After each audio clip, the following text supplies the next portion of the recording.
In today's video, I'm going to show you how to create custom objects in HubSpot, giving you the flexibility to manage data that's unique to your business. First, log into your HubSpot account and head over to the Settings, which you'll find as the gear icon in the top menu. This is where you can manage all your account configurations and data. Once you're in Settings, look for Objects under the Data Management section.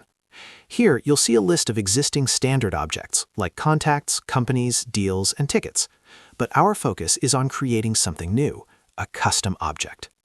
Click on Create Custom Object.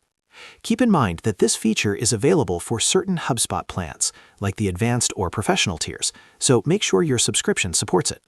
Next, you'll be prompted to define your custom object. Give it a name, set up any properties you want to track, and configure how it connects with your other HubSpot data. Once everything is saved, save it, and your new object is ready to use. You can now manage unique data, link it to contacts or deals, and tailor HubSpot to better fit your business needs. And that's it. Creating custom objects in HubSpot lets you organize your data exactly how you want and make your CRM work smarter for you. And that's how you create custom objects in HubSpot. Share this video and subscribe for more helpful tutorials.